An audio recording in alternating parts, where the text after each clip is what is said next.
Maussan Televisión. Buena televisión. Buenas noches, soy Mauricio Vázquez y los saludo a nombre de Sebastián Maussan, titular de este programa. Bienvenidos a Tercer Milenio 360 Internacional. Estas son las que consideramos las verdaderas noticias. Crece la tensión entre India y Pakistán. Ya son más de 80 muertos y el mundo teme un conflicto nuclear entre ambas naciones. Bill Gates acusa a Elon Musk de ser responsable de la muerte de los niños más pobres del mundo. El multimillonario anuncia el cierre de su fundación para el año 2045. El Papa León XIV oficia su primera misa y el gobierno de México informa que lo invitará a venir. Así iniciamos con las noticias más relevantes del día, solo aquí, en Tercer Milenio 360 Internacional.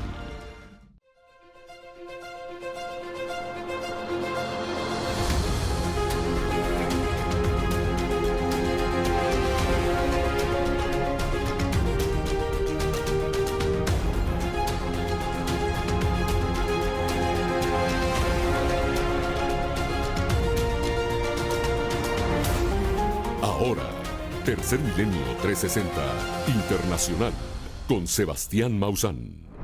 La tensión entre India y Pakistán escala. Ya son más de 80 los muertos y el mundo teme un conflicto nuclear entre estas dos potencias. La tensión entre India y Pakistán escala. Ya son más de 80 los muertos y el mundo teme un conflicto nuclear entre estas dos potencias.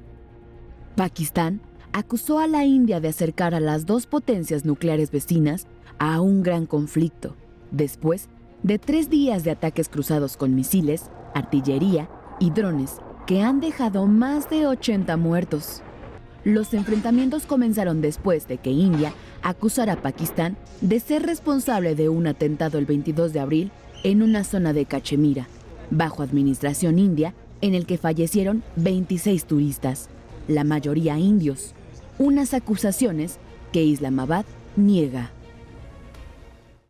Es profundamente lamentable que la conducta imprudente de la India haya acercado a 2 estados con capacidad nuclear a un conflicto mayor. Este comportamiento belicista representa una grave amenaza no solo para las relaciones bilaterales, sino también para la seguridad regional y global en su conjunto. Por otro lado, las Fuerzas Armadas de Pakistán han derribado un total de 77 drones indios que han incursionado en el territorio pakistaní entre el 8 y el 9 de mayo, según el medio de comunicación estatal pakistaní. Estas afirmaciones se producen después de que el Ministerio de Defensa de la India informara que las fuerzas indias atacaron radares y sistemas de defensa aérea en varios puntos de Pakistán. A su vez, las fuerzas indias afirmaron este viernes haber frustrado un intento de infiltración que mató a 7 presuntos militantes a lo largo de la frontera internacional, en la región de Jammu, parte de la Cachemira india, entre un aumento de la violencia transfronteriza India-Pakistán. Tanto la India como Pakistán reclaman la región de Cachemira, pero la gobiernan en partes, y el territorio en disputa es un foco de tensión persistente entre los dos vecinos con armas nucleares durante décadas. Los residentes a lo largo de las fronteras están en alerta máxima, preparándose para posibles nuevos acontecimientos en esta creciente crisis.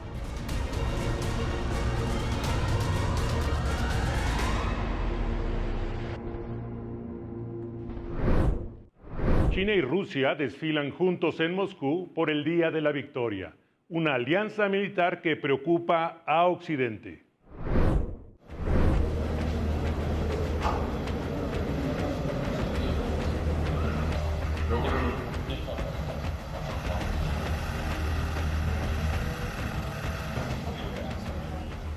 En Moscú, Rusia conmemoró el 80 aniversario del Día de la Victoria en la Segunda Guerra Mundial con una celebración marcada por mensajes políticos, desfiles militares y alianzas estratégicas.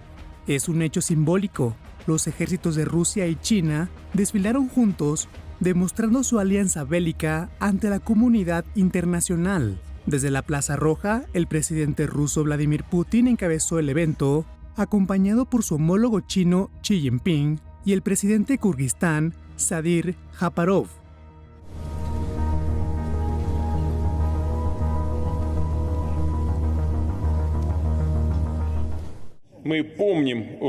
Recordamos las lecciones de la Segunda Guerra Mundial y nunca aceptaremos que se distorsione lo que ocurrió, ni que se intente justificar a los verdugos o calumniar a los verdaderos vencedores. Putin reafirmó el papel de Rusia como baluarte contra el nazismo y condenó lo que llamó intentos de reescribir la historia.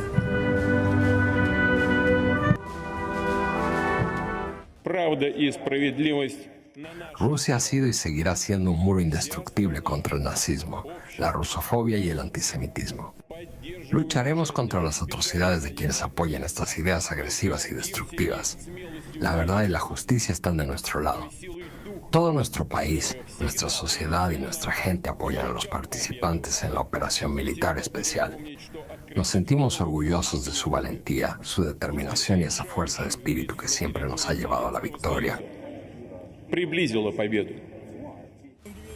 Durante el desfile, tropas norcoreanas también estuvieron presentes. Putin se reunió con ellas en un gesto de fortalecimiento diplomático y militar.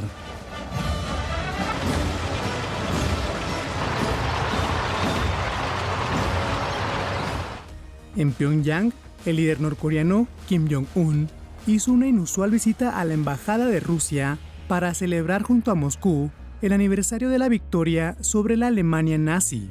El evento dejó claro que, más allá de la memoria histórica, Rusia busca enviar un mensaje firme al mundo sobre sus alianzas, su poder militar y su versión del pasado y el presente.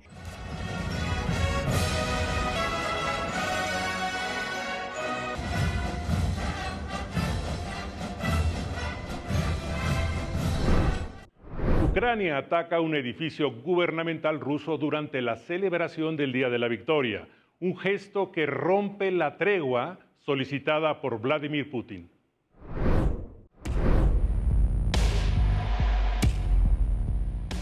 Ucrania lanzó un ataque con un dron bomba contra el edificio del gobierno de la región rusa de Belgorod.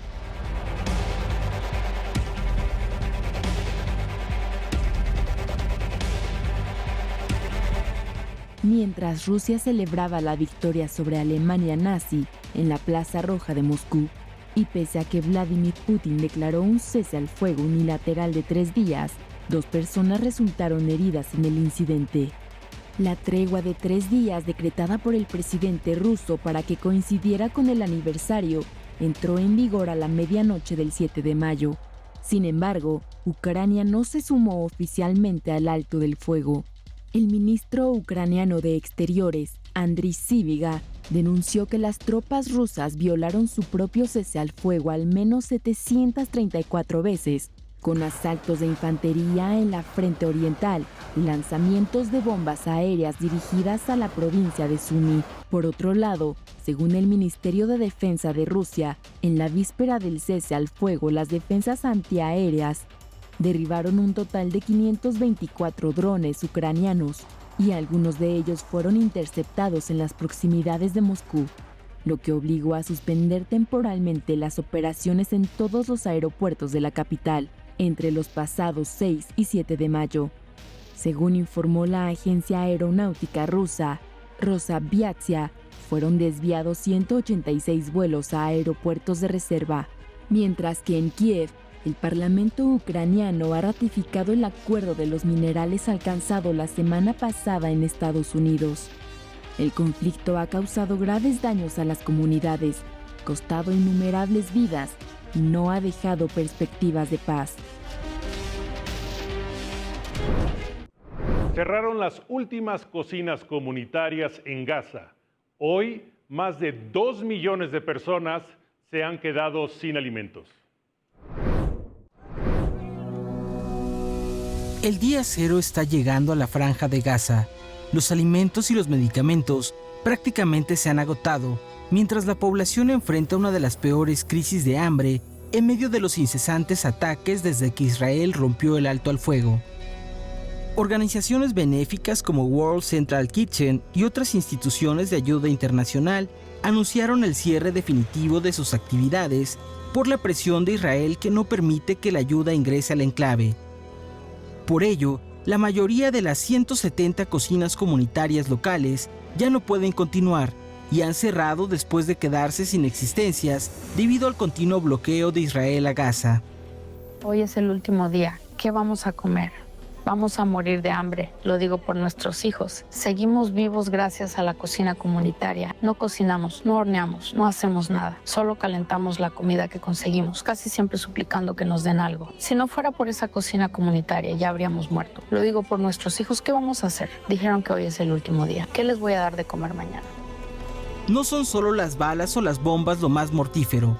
El bloqueo está obligando al cierre de las cocinas comunitarias que daban alimento a más de 2.3 millones de personas atrapadas en la franja, sin otra opción que ser desplazados de un refugio a otro. Israel se ha enfrentado a una creciente presión internacional para levantar el bloqueo de ayuda que impuso en marzo tras romper el alto al fuego. Su justificación ha sido señalar a la ONU y a organismos por permitir que la ayuda caiga en manos de Hamás. Pero en medio de la guerra de acusaciones, la gente sigue muriendo y en la desesperación por el hambre. De todos modos vamos a morir. No hay comida ni agua. Extrañamos comer jitomates, pepinos, manzanas, frutas. Ya olvidamos cómo saben. Ya ni recordamos el sabor del pollo. Nuestros hijos sueñan con poder comer algo así. Te juro que ya no sabemos qué decir. No hay más Dios que uno solo, y Él está por encima de todo. Por favor, Dios, míranos. Ten piedad de nosotros, líbranos de esta situación. El grave control de Israel con el bloqueo ha agravado la crisis alimentaria a una hambruna cada vez peor que azota a los palestinos en la Franja de Gaza, en un punto tan álgido que los está obligando a consumir alimentos en mal estado como único recurso para su supervivencia.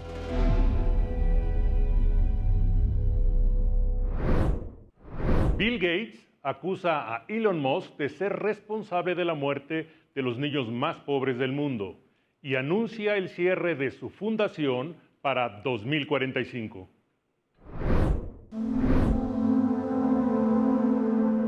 El cofundador de Microsoft, Bill Gates, anunció que tiene la intención de donar la mayor parte de su fortuna en los próximos 20 años y acusa a Elon Musk, director ejecutivo de Tesla, de ser el hombre más rico del mundo, involucrado en la muerte de niños pobres a través de recortes al presupuesto de ayuda exterior de Estados Unidos. A sus 69 años, Gates afirmó que sus planes de donar $200 mil millones después de su muerte cambiaron. Ahora piensa desinvertir casi toda su fortuna y la Fundación Gates cerrará el 31 de diciembre de 2045, es decir, años antes de lo previsto.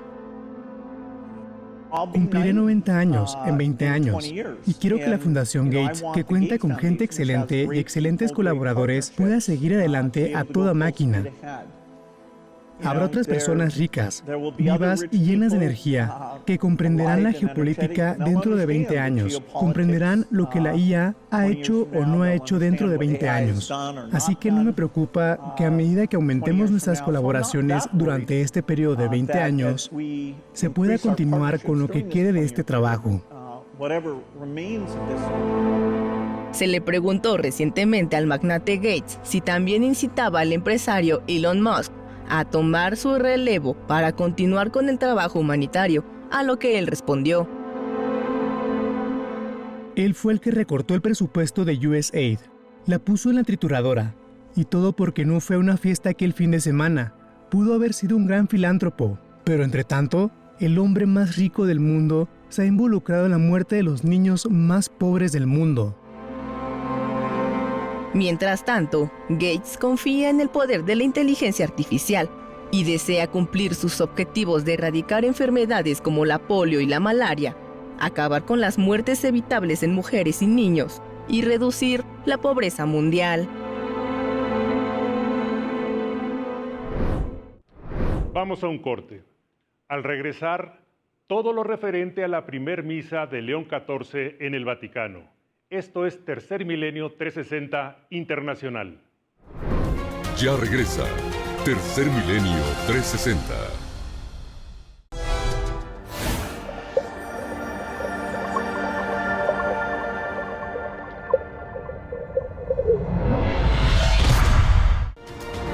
Continuamos en Tercer Milenio 360.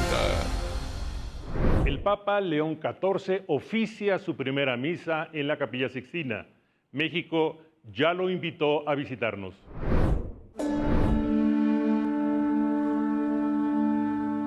El Papa León XIV celebró su primera misa en la Capilla Sixtina, un día después de que fue elegido para ser el líder de la Iglesia Católica. El Papa habló tanto en inglés como en italiano mientras pronunciaba una homilía.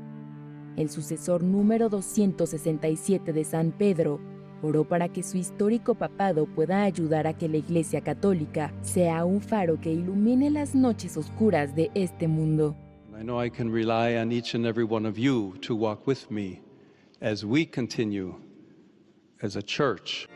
Poi Dio, chiamandomi attraverso il vostro voto a succedere al primo degli apostoli, questo tesoro lo affida a me perché col suo aiuto ne sia fedele amministratore, a favore di tutto il corpo mistico della Chiesa, così che essa sia sempre più città posta sul monte, arca di salvezza che naviga attraverso i flutti della storia, faro que ilumina las noches del mundo.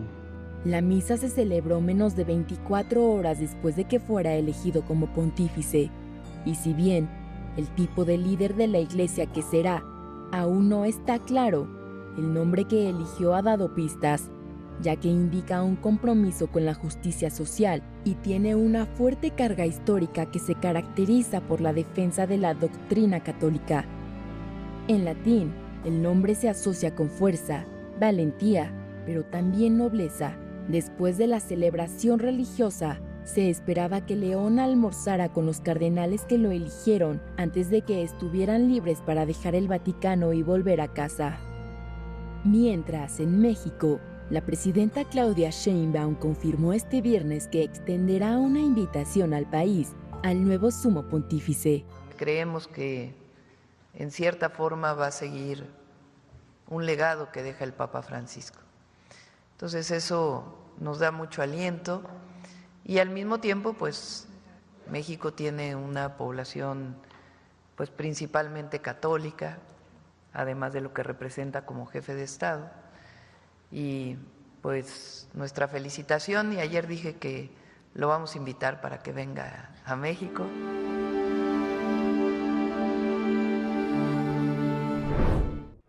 El glaciar Thwaites podría derretirse.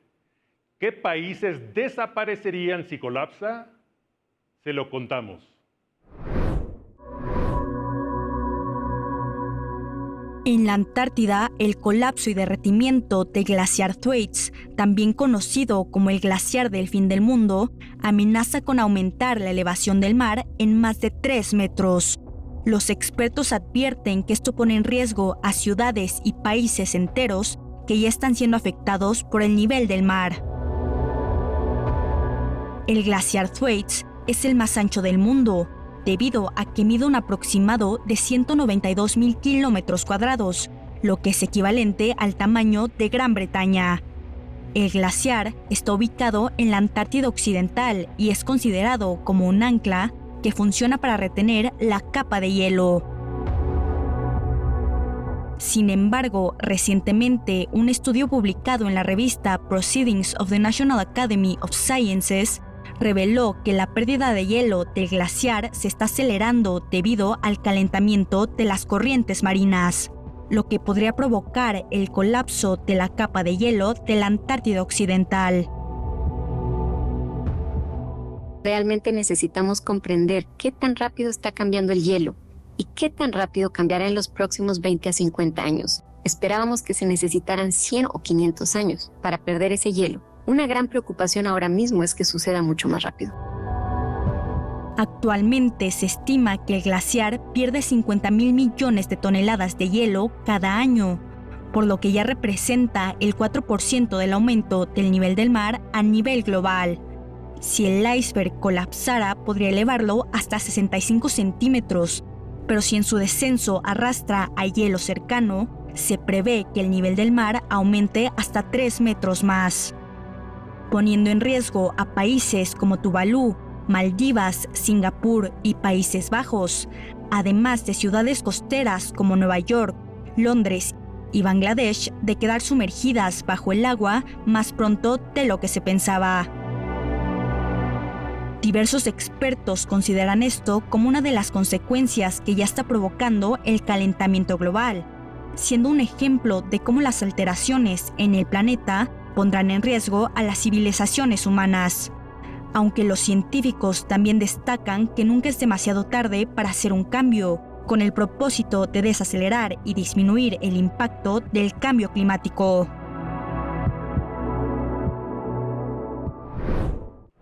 Los incendios forestales provocados por el cambio climático ya han causado más de 15,000 muertes en Estados Unidos. Los incendios forestales provocados por el cambio climático no solo son devastadores, también se vuelven cada vez más mortales.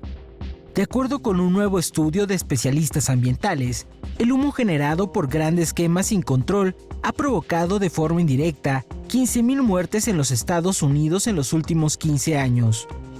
La mortandad causada por los incendios del cambio climático se debe a la exposición a pequeñas partículas por la incineración de bosques y selvas. Sucesos como los ocurridos este 2025 en California y Carolina del Norte, en Estados Unidos, no solo causaron pérdidas multimillonarias, también dejaron su huella de contaminación atmosférica y una exposición permanente a partículas contaminantes PM2.5. A ello se suman las devastadoras quemas sin control ocurridas también en México, Chile, Japón y Corea del Sur durante los primeros meses de este año. Estamos observando muchos más eventos de humo de incendios forestales. ¿Qué implicaciones tiene esto realmente en un entorno cambiante? Para factores como la mortalidad, que es el peor resultado posible para la salud, cada vez hay más pruebas de que las partículas del humo de los incendios forestales son más tóxicas que otras fuentes de contaminación. Cuando los incendios forestales invaden las ciudades, quemando coches y otros materiales tóxicos, el peligro se agrava. Nicolás Nasicas, profesor de Harvard, autor del estudio. Las partículas generadas por los incendios forestales provocan tos y picazón en las personas con exposición directa al humo, pero también puede agravar problemas de salud a gran escala en regiones distantes de donde ocurre el fuego, causando padecimientos crónicos y mortales, principalmente en niños, embarazadas y adultos mayores. Por ello, especialistas vinculan la crisis climática provocada por el hombre con el aumento de incendios en todo el planeta, dado que el calentamiento global incrementa las sequías y los fenómenos meteorológicos, haciendo a los incendios cada vez más devastadores y mortales. Nos interesa su opinión. Comuníquese al número en pantalla. Vamos a un corte y regresamos. Ya regresa Tercer Milenio 360. Maussan Televisión. Buena televisión.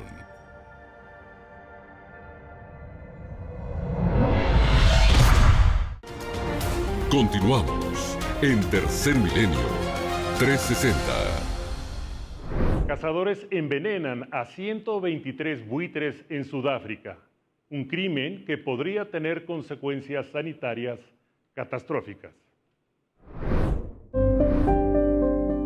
Un caso alarmante se reportó en el Parque Nacional Kruger, en Sudáfrica. 123 buitres murieron después de haberse alimentado de un elefante que fue envenenado por cazadores furtivos.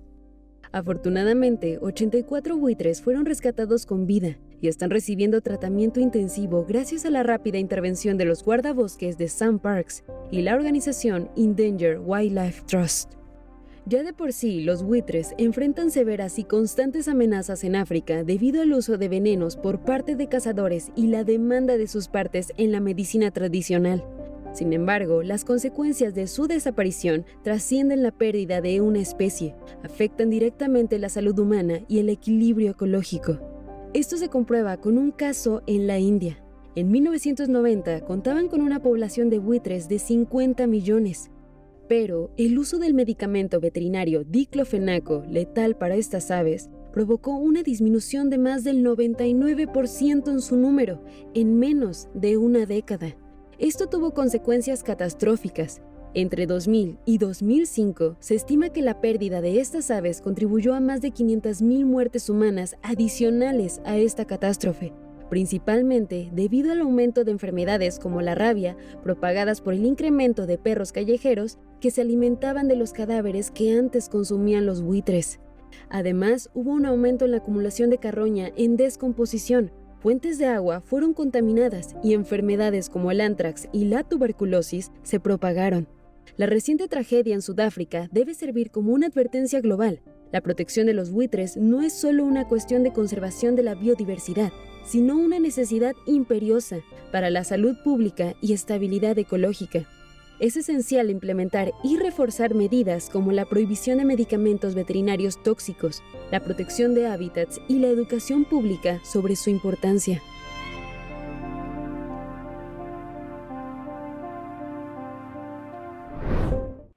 Ecuador lanza un plan para salvar a los delfines de río, 2 especies al borde de la extinción. El gobierno de Ecuador y el Fondo Mundial para la Naturaleza, WWF, por sus siglas en inglés, han dado a conocer un plan para la conservación de los delfines de río en Ecuador. Este plan establece 4 líneas de acción, que son investigación y monitoreo científico, conservación y manejo sostenible, educación y comunicación con la comunidad y fortalecimiento de las políticas públicas. La presencia de los delfines de río es un indicador de la salud de los ecosistemas de agua dulce, ya que ayudan a mantener el equilibrio de las poblaciones de peces. En Ecuador existen 2 especies de delfín de río, que son el delfín rosado y el delfín gris. Según la WWF, ambas se encuentran en peligro crítico de extinción. De acuerdo a esta organización, desde la década de los años 80, las poblaciones de delfines de río se han desplomado en 73%, afectadas por la pesca, el tráfico ilegal, las presas hidroeléctricas, la minería, los pesticidas y la contaminación por hidrocarburos. Los delfines de río habitan únicamente en pocos ríos alrededor del mundo, como son el Amazonas y el Orinoco en Sudamérica, el Ganges y el Indo en la India y el Yangtze en China. La reproducción de los delfines de río es muy lenta y complicada, ya que las hembras se aparean únicamente cada 2 a 3 años, y además es muy difícil mantenerlos en cautiverio, ya que la mayoría de los individuos que son capturados mueren a los pocos meses. Los delfines de río son mamíferos parientes de las ballenas y los delfines marinos. Tienen ojos muy pequeños y carecen de lóbulos olfativos y papilas gustativas. Al igual que sus parientes de agua salada, se comunican por medio de chasquidos y otros sonidos, y poseen un sentido de ecolocalización, una especie de sonar biológico con el que pueden detectar objetos en su entorno. En Somalia, un hombre alimenta a más de 100 animales callejeros cada día, un acto de compasión entre la guerra y el abandono. Somalia se encuentra sumida en un punto peligroso de hambruna. La sequía, la violencia y por lo tanto el aumento de los precios de los alimentos han puesto al filo de la muerte a millones de personas por un hambre extrema. Esto confirmado por la ONU, durante un informe que advierte al menos 4.4 millones de personas se enfrentarán a niveles de seguridad alimentaria fase 3 desde abril a junio en 2025. El empeoramiento de la sequía, las lluvias erráticas y el conflicto en curso están erosionando los medios de vida, empujando a las familias a una crisis más profunda. Etienne Peterschmidt, director de la ONU para la Alimentación y la Agricultura en Somalia. Pero entre toda la crisis alimentaria a la que han sido sometidos, hay ciudadanos que aún ven por el bienestar de los que no tienen voz, de los más inocentes ante conflictos humanos, los animales. Entre las calles de Mogadiscio, la capital de Somalia, se asoma el buen corazón de Adam Abdullah Ali, quien compra carne cruda para dársela a los gatos y perros que no tienen un hogar, aquellos quienes deben recorrer kilómetros para encontrar algo de alimento y agua. La mayoría de los ciudadanos no se detiene a verlos porque ya de por sí deben ver la manera de sobrevivir y llevar alimento a sus familias. Pero Adam, a pesar de todo, no ha dejado sola a esta población vulnerable de animales. Lo que me inspiró a amar a los animales fue un animal muy enfermo que encontré. Mientras luchaba por tratarlo, me encontré con muchos otros en peor estado. Como soy humano, un musulmán con compasión, creo que debemos ser misericordiosos con los animales. Ahora alimento a más de 100 todos los días y el número sigue creciendo.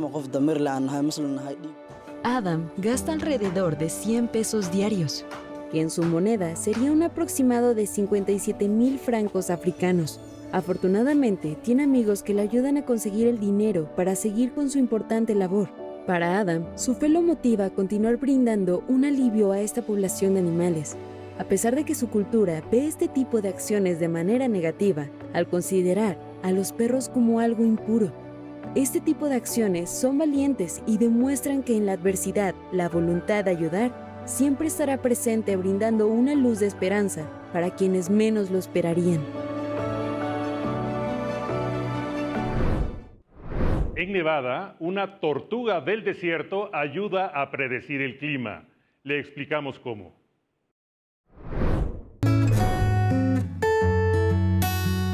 Mojave Max, una tortuga del desierto de Nevada, que es considerada como un indicador del clima, emergió de su guarida el jueves 8 de mayo, señalando el comienzo de un clima más cálido al sur del estado norteamericano. Mojave Max es una tortuga del desierto que vive en la reserva de Las Vegas Springs Preserve, la cual se ha vuelto localmente famosa a causa de que para muchos es un indicador del aumento o disminución de la temperatura. Debido a que durante el otoño entra en su madriguera para iniciar un tipo de hibernación para anfibios y reptiles conocida como brumación, para después salir nuevamente durante la primavera.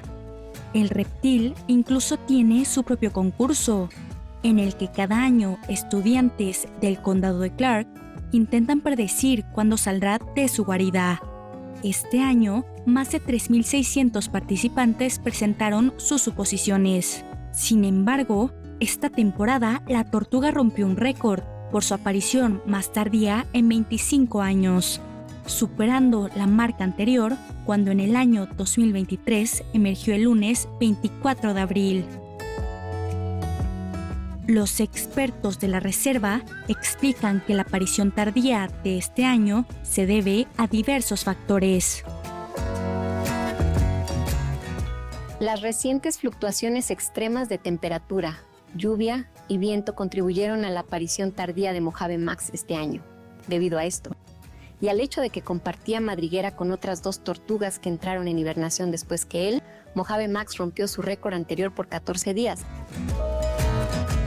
Programas como el de Mojave Max permiten a los residentes involucrarse en la conservación de las especies, debido a que promueven la protección tanto de sus ejemplares como de sus ecosistemas naturales. Por lo tanto, durante los próximos años, Mojave Max seguirá siendo un importante representante local de las tortugas de la reserva en el desierto de Nevada.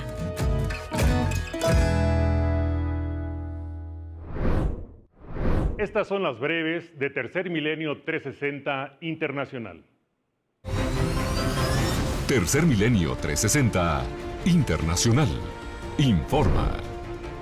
La Casa Blanca advierte a China que espera concesiones en la negociación arancelaria. La negociación comercial de ambos países va a ser este fin de semana en Suiza y llega precedida de un mensaje en el que el presidente estadounidense Donald Trump considera apropiado rebajar al 80% el actual arancel del 145%. Necesitamos ver concesiones de su parte también. Esa es una de las razones por las que el secretario del Tesoro, Scott Bessent, va a hablar este fin de semana con sus homólogos chinos para iniciar las discusiones en persona, dijo en una rueda de prensa la portavoz de la Casa Blanca, Caroline Leavitt. Trump afirmó por la mañana en su red social, Truth Social, que un arancel del 80% a China parece apropiado y que esto queda en manos de Bessent. Irán celebrará una nueva ronda de negociaciones nucleares con Estados Unidos el próximo domingo.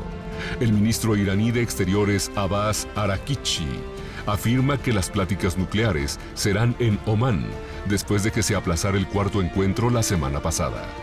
De momento, está previsto que las conversaciones se celebren el próximo domingo, dijo Araghchi a medios iraníes. El jefe de la diplomacia iraní indicó que Omán, que ejerce de intermediario, propuso la celebración de un nuevo encuentro el domingo en Mascate, y Teherán ha aceptado, aunque no tienen aún todos los detalles. Seguimos a la espera de que se coordine la hora de inicio de las conversaciones, aseguró. España creó un GPS lunar. ¿Quieren saber de qué se trata? Esto es Tercer Milenio 360 Internacional. Ya regresa Tercer Milenio 360. Maussan Televisión. Buena televisión.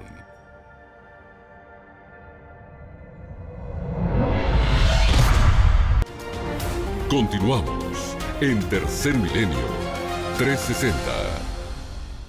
Estudios en animales revelan que los microplásticos están llegando al cerebro. ¿Qué significa esto para los humanos? El cerebro humano ha llegado a contener alrededor de 7 gramos de plástico en forma microscópica. Las consecuencias aún no son determinantes, pero a través de diversas investigaciones, la presencia de este material dentro de nuestro cuerpo, especialmente en nuestro cerebro, no es una situación inofensiva. Un artículo publicado en New Scientist se ha dedicado a analizar esta situación con base en animales, relacionando vínculos con la mala cognición y el comportamiento extraño. No solo en animales marinos, quienes de hecho sí son de los más vulnerables, como peces, crustáceos, ballenas, corales y delfines. También se han encontrado en perros, gatos, ganado y aves. Han llegado a comprobar diversos efectos adversos como inflamación, daño celular y alteraciones de órganos, además de un estrés oxidativo, lo que los ha llevado a una mayor susceptibilidad a enfermedades. Como parte del estudio, encontraron que los ratones, al estar expuestos a estas partículas, se volvieron más olvidadizos y menos sociables. De ahí, una muestra más que refuerza el estudio publicado en la revista Nature sobre cómo nuestro cerebro, al ser invadido por microplásticos, aumenta la probabilidad de causar y acelerar la demencia o incluso el Alzheimer. Es bastante alarmante. Hay mucho más plástico en nuestros cerebros de lo que jamás hubiera imaginado. Está aumentando con el tiempo. Es consistente con lo que estás viendo en el medio ambiente. Matthew Campen, autor principal del estudio. Los microplásticos han representado toda una gama de escenarios negativos. No es normal tener plástico dentro de nuestro sistema. No está bien y no debería pasar. Los riesgos son altos y reales. El cerebro es de los órganos más importantes de nuestro único cuerpo, en lo que podría ser una larga o corta vida, y ahora es de los tejidos más contaminados por plástico.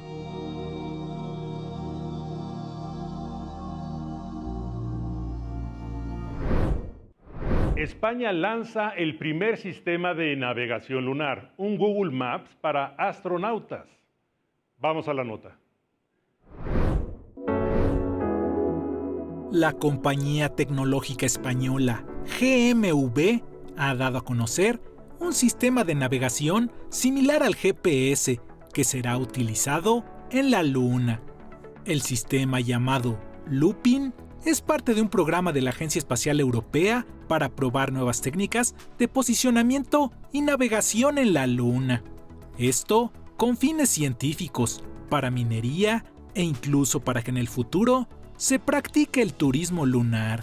Queremos que estos rovers mapeen la superficie de la Luna de forma segura, de forma rápida, para que puedan en unos años volver los astronautas trabajar ahí y tener bases permanentes en la superficie de la Luna. Esta tecnología fue puesta a prueba en Fuerteventura, una de las Islas Canarias de España. Se escogió este lugar ya que el paisaje tiene cierto parecido con la superficie de la Luna.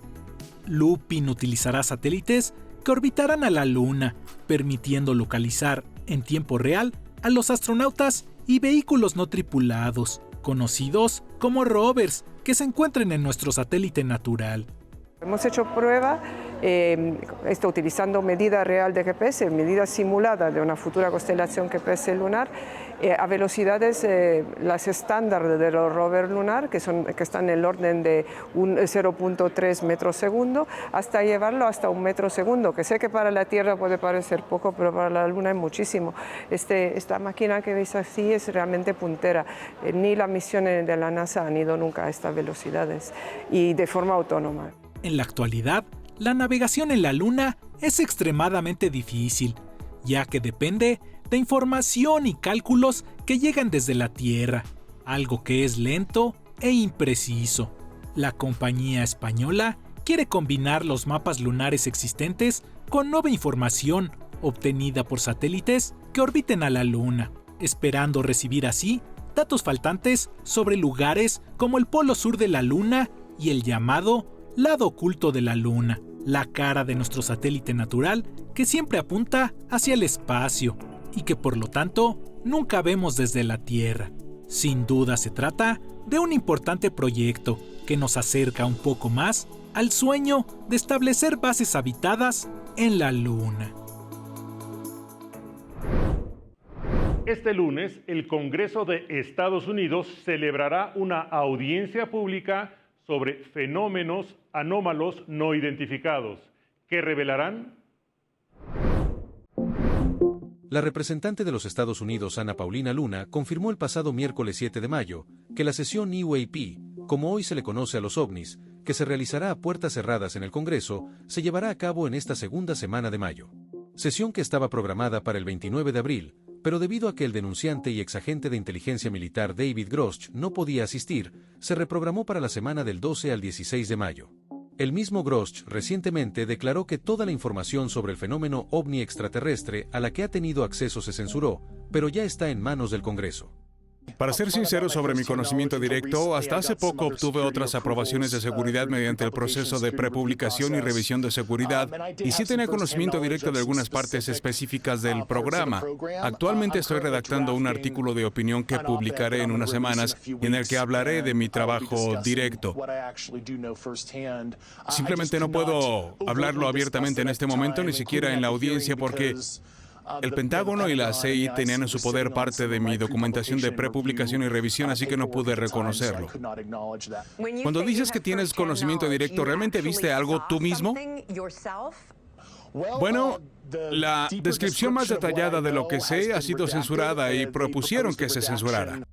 El representante Eric Burleson, quien el pasado mes de marzo contratara a Grosch como asesor en jefe en cuestiones relacionadas con los UAPs, también confirmó que el exmilitar ha logrado recuperar sus accesos de seguridad, por lo que podrá tener autorización para acceder a documentos aún clasificados en manos del gobierno estadounidense.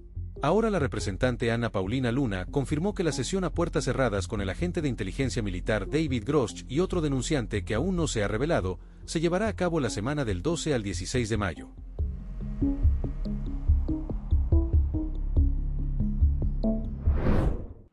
La NASA detecta una explosión de filamentos solares gigantes. ¿Qué significa esto para nuestro planeta? La Administración Nacional Oceánica y Atmosférica de los Estados Unidos, NOAA por sus siglas en inglés, ha publicado un video que muestra cómo 4 gigantescos filamentos se desprenden del Sol. Estas imágenes fueron capturadas por medio del instrumento solar ultravioleta a bordo del satélite GOES-East de la NOAA. Según la agencia estadounidense, estos filamentos son plasma más denso y frío que se separan de la superficie solar. A pesar de estas imágenes, según los especialistas, en las últimas horas, la actividad eruptiva en el Sol ha sido relativamente baja, con únicamente explosiones clase C. La intensidad de las erupciones solares se clasifica con diferentes letras, siendo la clase X la más poderosa, la M moderada y la C y B relativamente débiles. Los astrónomos monitorean de manera permanente la actividad del Sol ya que cuando se producen poderosas explosiones en nuestra estrella, las partículas expulsadas al golpear nuestra atmósfera pueden producir lo que se conoce como tormentas geomagnéticas, las cuales tienen el potencial de dañar nuestra infraestructura eléctrica y tecnológica. En otras palabras, en el peor de los casos, podríamos quedarnos sin energía eléctrica y nuestros aparatos electrónicos podrían dañarse. Las explosiones solares generalmente provienen de las llamadas manchas solares, regiones en la superficie solar de un color oscuro. Las manchas solares se multiplican durante el periodo conocido como máximo solar, el cual ocurre aproximadamente cada 11 años. Según los expertos, entre los años 2024 y 2025, el Sol alcanzaría el pico de su actividad, pero afortunadamente, hasta el momento, no hemos sufrido las posibles consecuencias negativas de este fenómeno.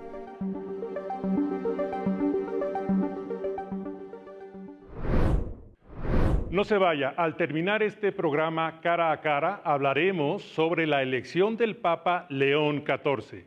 Y el próximo domingo, el programa 7 a las 9 de la noche sobre inteligencia artificial.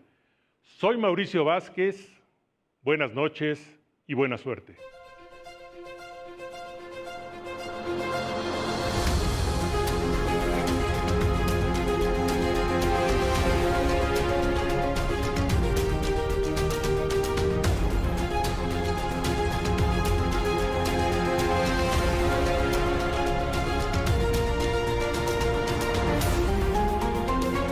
Esto fue Tercer Milenio 360.